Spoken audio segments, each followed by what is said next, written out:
What is going on YouTube? It's your boy, Mr. Random. Now somehow, miraculously, I managed to avoid the complete chaotic firestorm that was the first part of this video. But if the smoldering remains of the comment section are any indication or any sign of things to come, then I sure as hell better don my power armor suit, because after I'm done with this video, I'm pretty sure most of you guys are gonna completely obliterate me. That's right, because this is part 2 of the top 5 most unreliable cars in history. So without further ado, let's get right into the video. All right, and we're gonna start things off nice and slow. And for all my Spanish speakers out there, that means despacito. And I'm gonna go on a whim and just say any Dodge Ram pickup truck ever created, period. Now there's a ton of Dodge Ram owners that can attest to every single one of these problems that has plagued this pickup truck since pretty much its inception. Now normally I would throw at you a bunch of statistics and a bunch of driver reports showing you just how bad the Dodge Ram pickup trucks are. But in this case, just like in my previous video, I didn't learn my lesson, and I was the owner of 2 different generations of Dodge Ram pickup trucks. And of course, they wouldn't have made it into this video if they didn't completely suck. Now the first Dodge Ram that I owned was a 1996 with the 5.9 liter V8. And unfortunately, I had to go not only through 1, but 2 complete engine replacements in the entire lifespan of that truck. But things don't just end there. They actually get a little bit worse, because then I ended up getting 2007 Dodge Ram 2500 with the supposed bulletproof 5.7 liter Hemi engine. And the problems went from bad to worst. From a bad radiator and radiator hoses to faulty water pumps, causing the truck to overheat at every possible chance that it got. Not to mention the bad wheel bearings that plagued the truck throughout its entire lifespan. But by far the most deadliest, that's right, deadliest problem that came with these Dodge Ram pickup trucks was the infamous wobble of death. That's right. And pretty much what that is you run over the slightest little bump at highway speeds and your entire suspension locks up, causing the front wheels to lock up and causing one of the most catastrophic wheel hop in history. Mercy of the highway, and hopefully there's nobody to your left or to your right, wherever the truck decides to plow you into. And I wish I could say that the problems end with the older model Rams, but unfortunately they have continued on. They have been passed on like a horrible genetic mutation to the newer models as well. Not only do the new Dodge Rams suffer from overheating issues still, but they're also plagued by steering vibrations, emission controls, and sensor problems. The 4-wheel drive components tend to fail, and so many problems that I could probably dedicate an entire video just to the Dodge Ram pickup truck. And now moving right along to the next car so you guys can continue to hate me, we have the Subaru WRX STI. Subaru has made basically no progress with the STI engine over 11 years. The 2004 model made 300 horsepower. The 2015 model makes 305. Let's face it, they've stagnated. They don't even use direct injection, and it makes like what 24 mpg highway? An STI Premium costs about the same as an Audi S3 for some reason. Now that's not even the list of problems, which we are about to discuss right now. So let's go ahead and make our way down the list of problems that have notoriously plagued the Subaru STIs. All right, first off, we have excessive strut noise. Now, these engines burn so much oil that the US has had to start 2 wars just to keep up with the demand from Subi owners. The clutch squeaks, the steering rack bushings usually tend to go before the car even hits 70,000 miles. 5th gear always usually tends to fail and starts grinding. The gauges read the wrong info, especially the fuel gauge. The CV boots come off, clunky rear struts, shifter slop, engine knock, failing pistons, and of course we're gonna top it all off like the icing on the cake with engine detonation. Ask any Subaru owner from, and I guarantee you it's probably already gone through 2 engine swaps. Some people have even gone through 3 and even 5 engine swaps. Now that's some dedication. I gotta give it up to the Subaru fans. Oh, boys and girls, but we are not done yet. We are not done yet. My power armor still has plenty of health left to it. Come on, bring on the flame, because the next car on the list is the BMW M3 E36. Now, it's no secret that German reliability is a myth. The likelihood of an average German car making it 10 years without several unplanned roadside mishaps approaches the same probability of you waking up tomorrow as Katy Perry. Now, before I get several slur Latin and poorly spelled comments from Beamer Bros that need to prove that their 130,000 mile salvage title 335xi with the M-Tech quote-unquote package is just as reliable as it was when they first decided to finance it for 96 months from their uncle's buy here, pay here lot. Let's take, for example, an old E36 M3.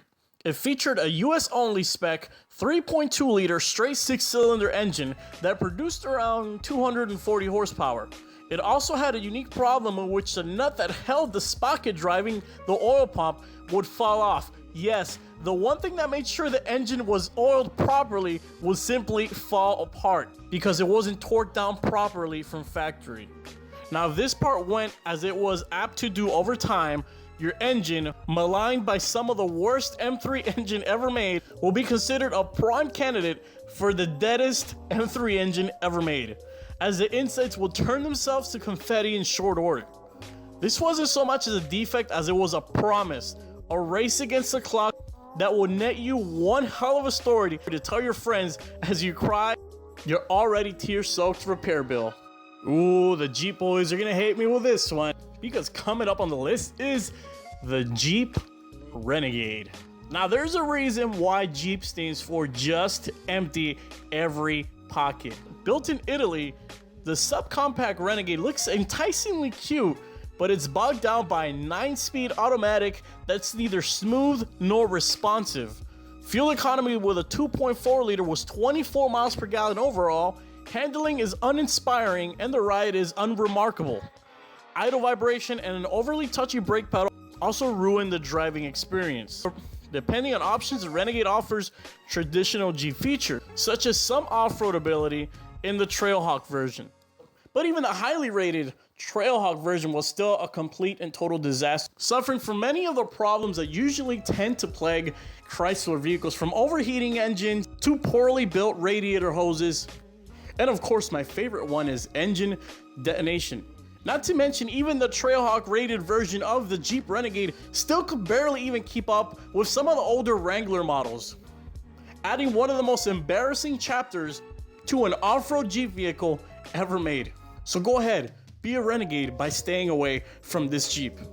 And finally, I decided to end this video, to end the pain, on a lighter note, by bringing into the list the Fiat 500.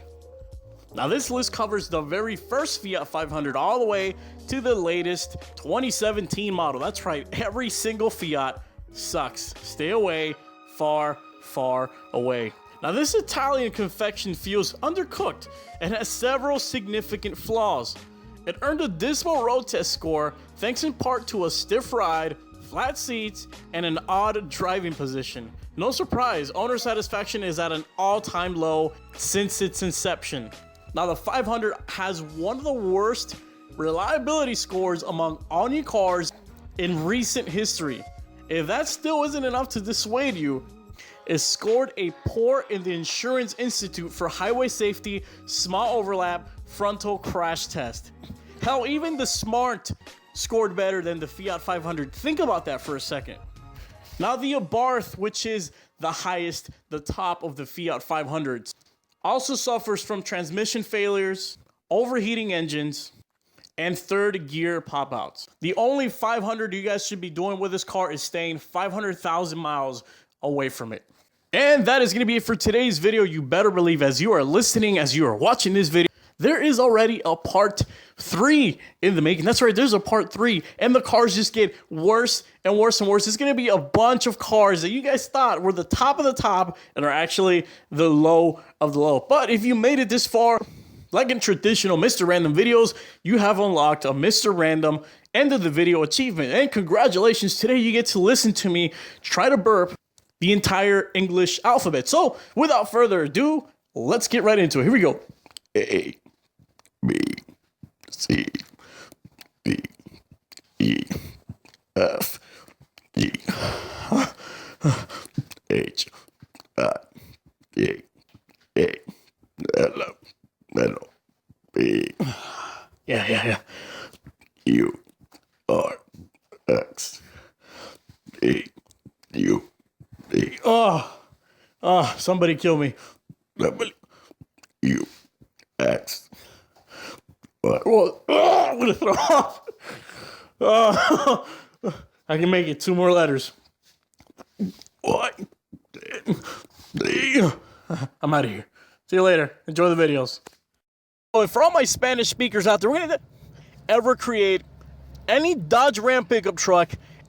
Now, normally I would throw at you a bunch of statistics and a bunch of user and a bunch of driver reports showing you Justin, and I was the owner of 2 Dodge Ram pickup trucks, and I was the owner of.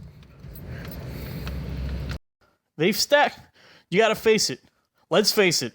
They've stagnated. They don't even use direct injection, and it makes like what 24 miles to the.